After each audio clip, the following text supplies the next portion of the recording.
I was 7 when everything flipped upside down. That was the day Lily, my baby sister, came into the picture. My folks, they just couldn't get enough of her. Look at that. She's got our nose, our eyes, they'd gush, acting like I was some stranger who accidentally wandered into the photo. I'll never forget the day they brought Lily home from the hospital. The whole house was buzzing like some big shot was coming to visit, and there I was, smack in the middle of it all, just trying to catch a glimpse of the sister everyone was fussing over. But no, the moment they walked in, it was like I turned invisible. "Nellie, sweetie, why don't you go play outside? Let us have some time with Lily," Mom said, with a gentle shove towards the door. Dad was no better, all googly-eyed over Lily, acting like I wasn't there. As time marched on, it was clear who got the VIP treatment. Lily got the works, the newest toys, clothes that weren't picked out of a clearance bin, and even the better slices of cake. Me? I got the leftovers, the hand-me-downs, and the good enough. School turned into a nightmare. "Hey, Scarecrow," they'd jeer, poking fun at my out-of-date, out-of-style getup. I tried, really tried, to tell Mom and Dad how rough it was, hoping maybe, just maybe, they'd see me again. "I'm getting picked on at school, it's the clothes," I managed to spit out one evening. Mom barely glanced up, her hands busy prepping Lily's favorite meal. "Oh, Nellie, you're making mountains out of molehills. Lily's the baby, she needs the best we can give," she said, like that explained everything. Dad wasn't any help either.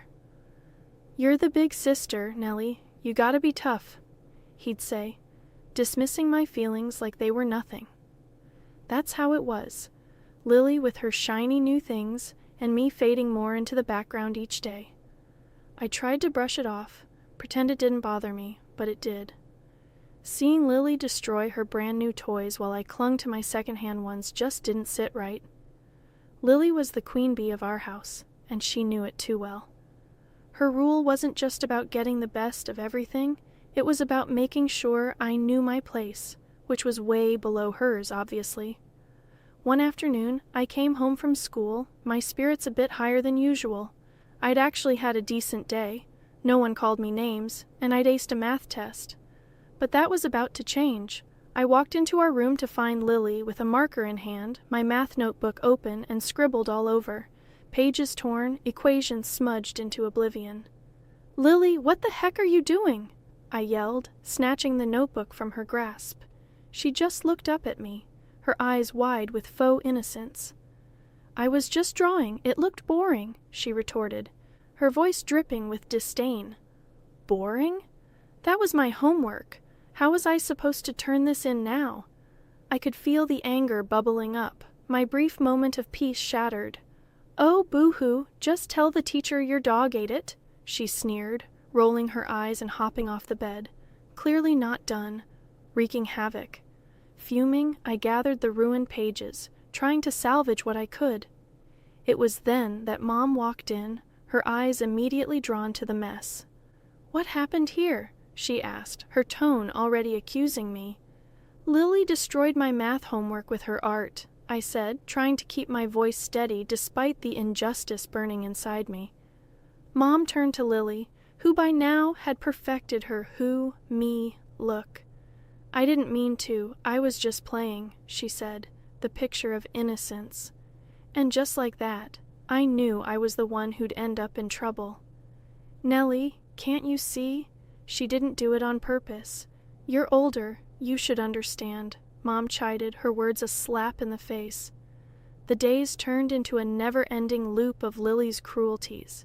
She'd ruin my stuff, play the victim, and I'd get the heat. Clothes, books, even my few cherished items from Grandma, nothing was safe. One day, I caught her red-handed, pouring paint over my school project. "Lily, that's my project. Why?" I shouted, grabbing the paint bottle from her. "It's funny. You should have seen your face," she laughed, her enjoyment of my misery clear as day. That was it. I'd had enough. "You're such a brat," I yelled, the words out before I could stop them. Her laughter stopped, and she stared at me, shocked that I'd finally retaliated. But then, as predictable as the sunrise, her eyes filled with tears, and she ran out of the room, wailing like I'd struck her. Mom was on us in seconds, her face a mix of concern for Lily and anger towards me. "What did you do to your sister?" she demanded, her hands on her hips.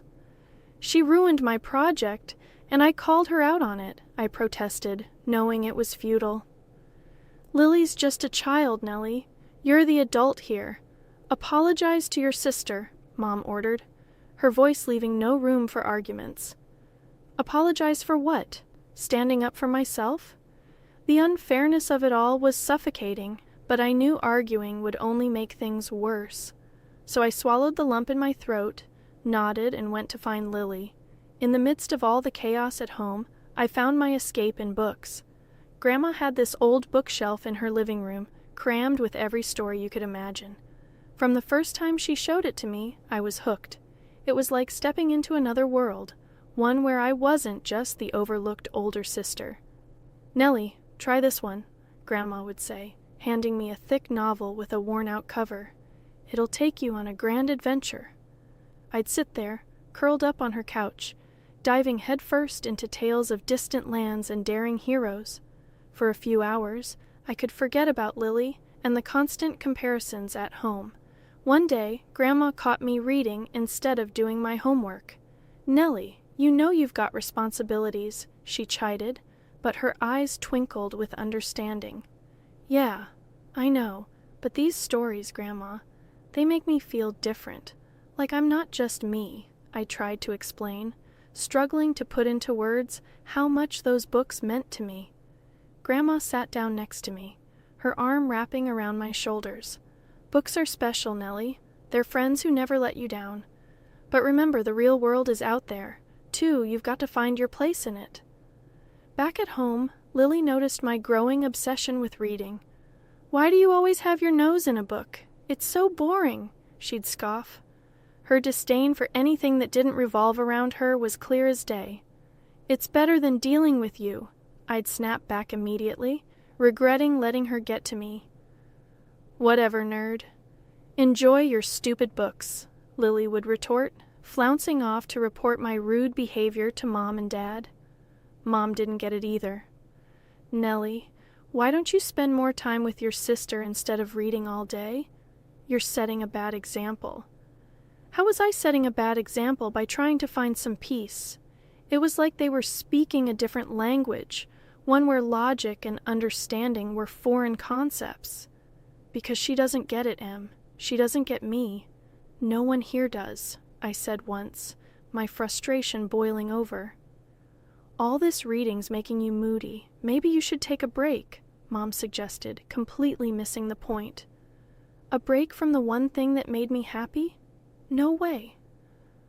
Those books were my lifeline, transporting me from a home where I felt invisible to places where anything was possible. Evenings at Grandma's became my sanctuary. She never judged, never told me I was reading too much or wasting my time. Instead, she'd just smile and pass me another book. "You're a lot like me, Nellie, a dreamer, and that's a good thing," Grandma would say. "Thanks, Grandma. It's just hard at home. I admitted, the words spilling out before I could stop them. "I know, dear. But remember, the people in those stories you love, they face challenges, they struggle, but they never give up. You've got that same spirit in you. Those books and the time with Grandma, they were like a lifeline for me. But everything took a hit when I turned 17. Grandma passed away. It felt like losing my anchor in a stormy sea. My parents, though, they barely batted an eye. All they saw was an opportunity to dig through her stuff like vultures circling for a meal. I can't believe she had all this old junk. What are we even going to do with it?" Mom said, rifling through Grandma's things with a dismissive air.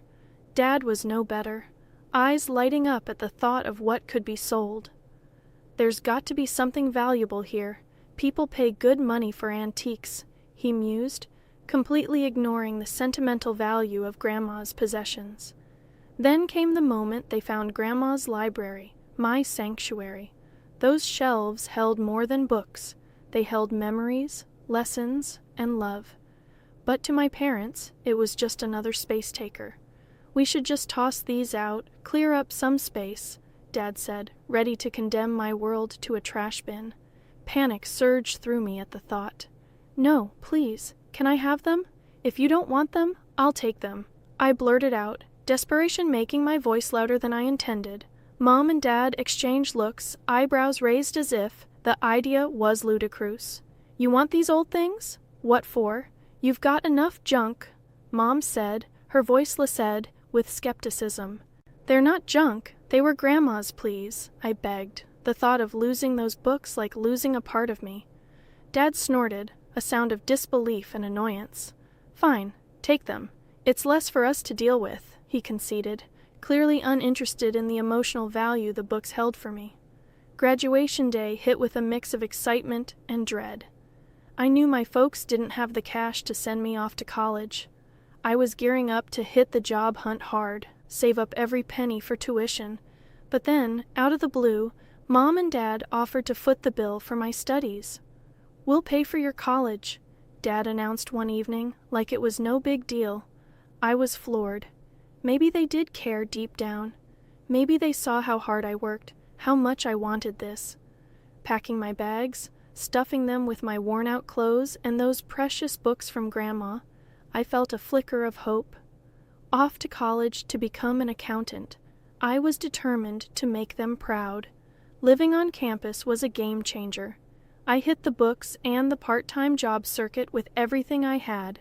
My roommates threw around jokes, calling me Cinderella for how I juggled studying and working. You're going to miss your youth buried in those books and work, they'd laugh. But I didn't mind. I had my eye on the prize. Then the bomb dropped. Mom called one day, her voice all business. It's great you found a job, but don't forget, you owe us half your paycheck every month. I nearly dropped the phone.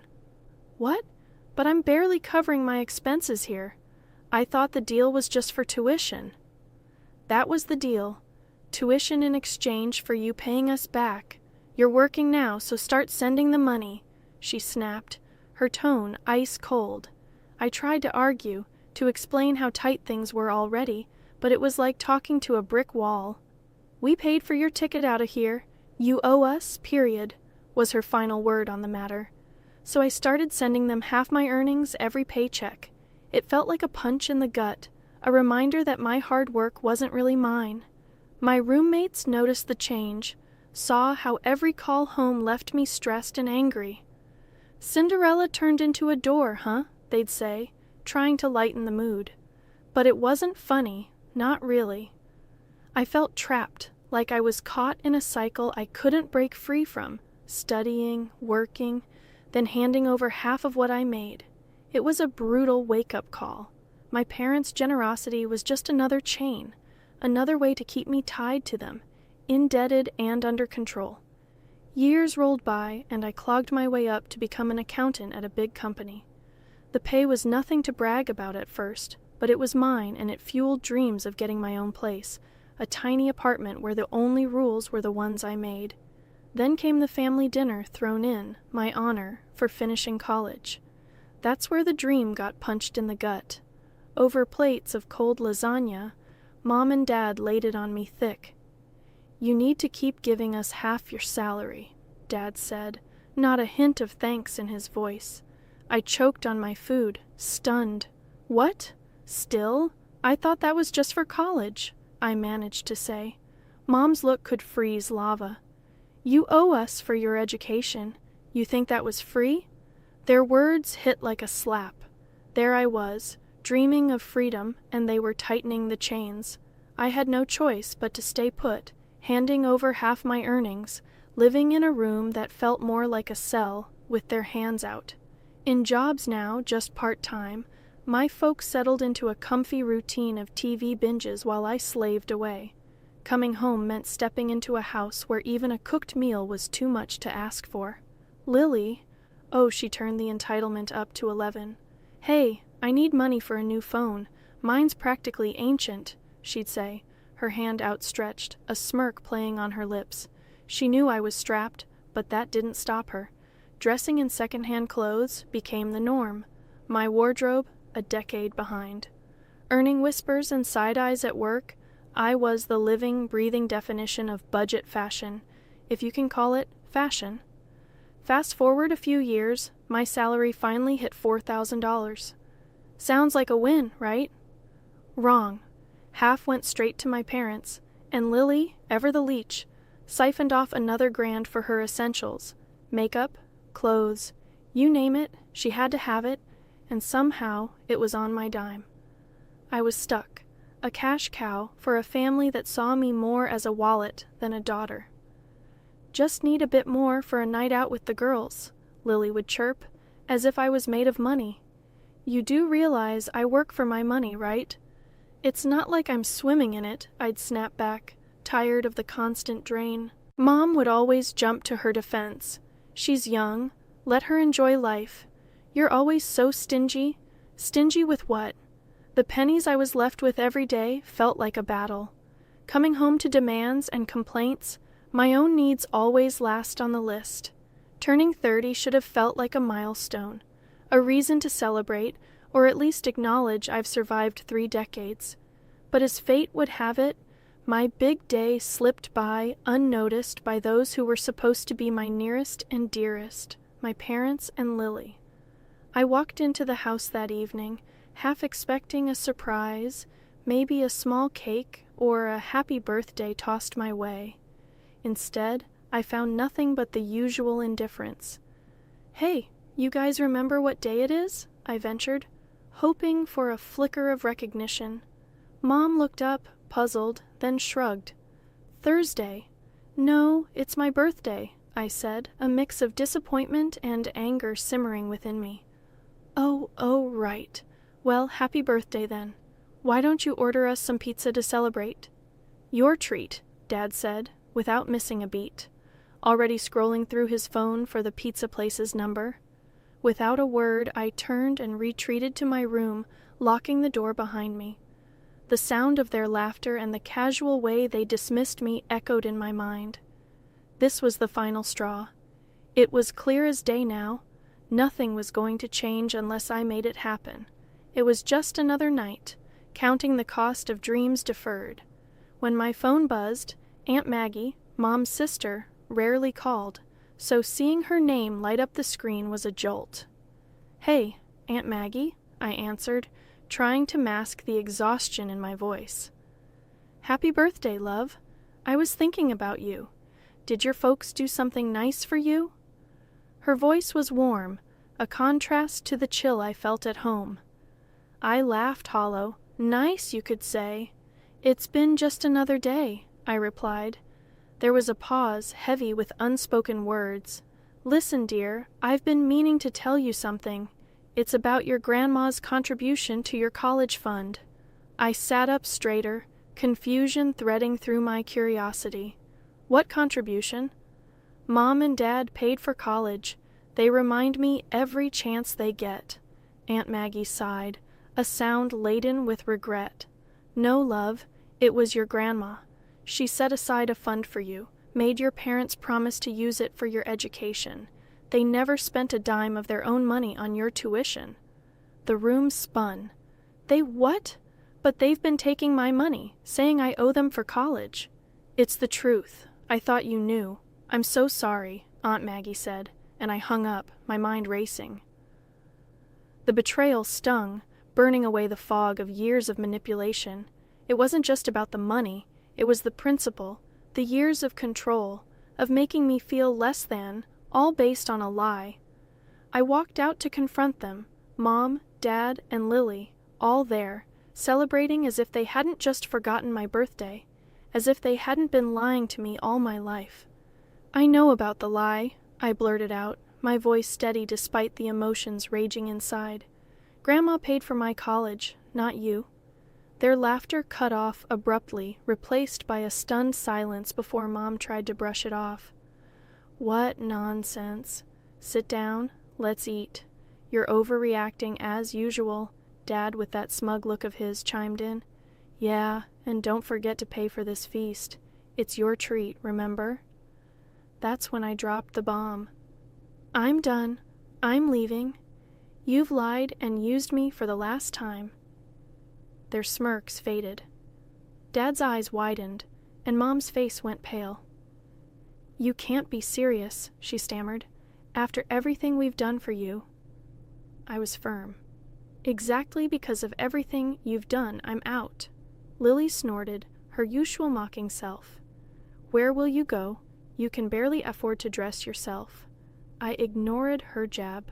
I'll figure it out. I'd rather struggle on my own than continue living like this. Dad finally set his phone down, his expression serious for once. You think you can just walk away from your responsibilities here? My only responsibility is to myself, I countered. I've done enough for this family, more than enough. It's time I start living for me. Mom's face hardened. If you walk out that door, don't think of coming back.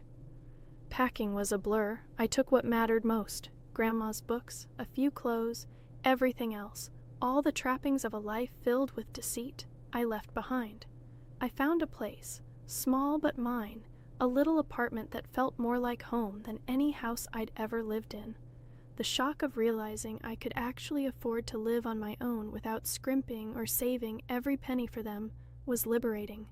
For the first time, I could breathe, really breathe, without the weight of their expectations and manipulations crushing me. A month went by in a blissful, peaceful haze.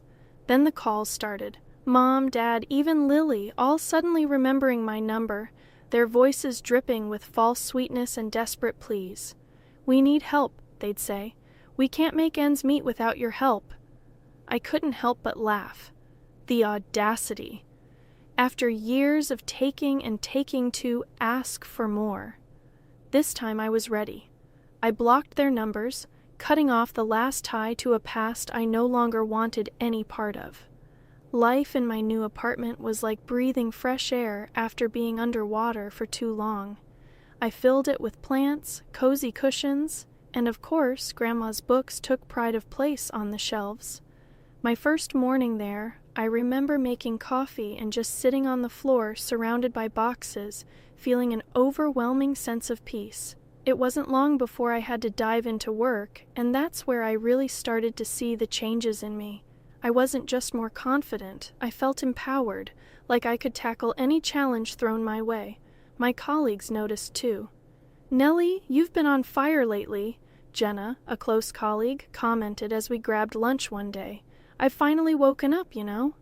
I smiled, stirring my coffee. "Yeah, I do. It's awesome to see. You're like a whole new person." That whole new person vibe wasn't just in my professional life. For the first time, I started to invest in myself too. I picked up hobbies that I'd always wanted to try but never had the time or energy for, thanks to my previous family obligations. I started painting, something I hadn't done since I was a kid, and joined a local hiking group. Life felt full, vibrant, and entirely mine. Aunt Maggie became my rock during this time. Her support was unwavering, and she was always just a call away, ready to listen or offer advice. One evening, she invited me over for dinner, something that had become a monthly tradition for us. As we sat down to eat, she broached a subject I hadn't expected. "Nellie, I've been thinking. You've done so well for yourself, really turned your life around. How would you feel about inheriting my house? I want it to go to someone who loves it as much as I do, and I can't think of anyone better than you." I almost choked on my water. "Aunt Maggie, that's incredibly generous, but I can't accept that." "Why not?" she asked, her eyes twinkling. "Think of it as a family legacy, passing from one generation to the next. You deserve it, Nellie." We went back and forth, but Aunt Maggie was insistent. By the end of the night, I was overwhelmed by her generosity and what it meant for my future. It was a testament to how far I'd come from being the family's forgotten provider to being recognized and valued for who I was. Reflecting on my journey, I realized that breaking free from my family's toxic dynamics was the best decision I'd ever made. It wasn't just about gaining financial independence or escaping their constant demands. It was about finding myself, discovering my worth outside of their valuation. Life now was a testament to the power of change, of making hard choices for the sake of one's own happiness and well-being. I had learned that sometimes the family you create is just as important as the one you're born into, and sometimes, to find your true place in the world, you have to be willing to leave behind everything you thought you knew.